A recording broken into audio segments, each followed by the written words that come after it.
So once you've gone through the settings for the quiz, that is essentially what leaves a container behind wherein the questions can be put.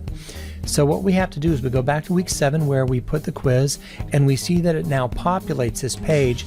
Now I'm logging in as an instructor, so as the instructor goes there and they click that, my courses recognizes that the quiz has no questions yet, so it immediately gives you the option of edit quiz. Now this isn't edit settings, this is actually putting in the actual questions themselves.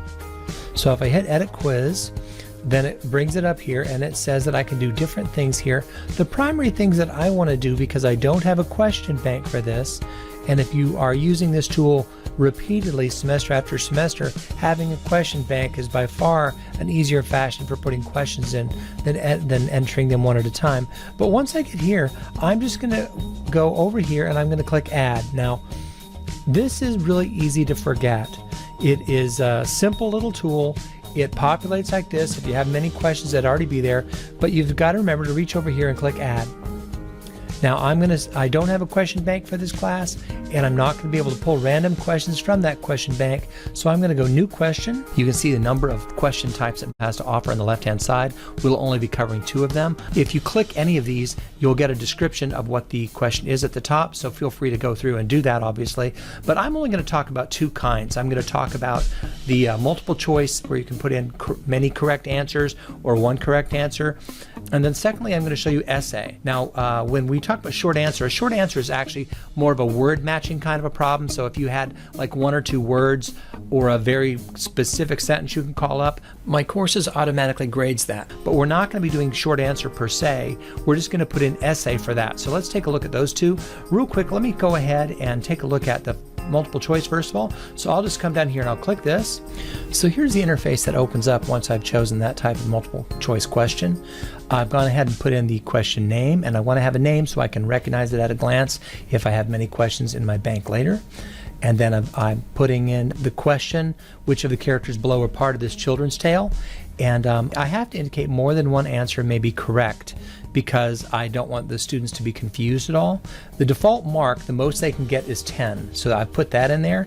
And I'm not putting in any feedback just to make this simple for today's discussion. And I do indicate I can say only 1 answer is correct or multiple answers are. If I choose multiple answers, I have to know how many multiple answers are going to be right. Now I have 5 possible answers I put in, and it turns out that if they're going to shuffle the choices automatically for me, that's fine. It's not going to be numbered. If you are putting in something sequential like the days of the week, you might want to have Monday through Sunday and have them numbered and not shuffle the answers for obvious reasons. But I'm just going to leave this as it is, and I'm going to answer 1 is going to be Mama Bear. And it turns out that I know 4 of these are correct, and I'm going to say this then is 25% is right here if they get that. And likewise the others, Big Bear is none because there is no Big Bear. It's a trick question. Papa Bear is in there, and I'm going to choose Papa Bear for 25%, and so on down the line. And I'm not putting in feedback here, but I could, and that is self-evident what that would do. And then I'm going to go save changes. And here's what it looks like for a student. So this is a quiz of 1 question, so we'll go in and make some guesses here and we'll finish our entire quiz. They'll have to submit the quiz, and when they do, they'll come to that question and they'll see their right and their wrong answers.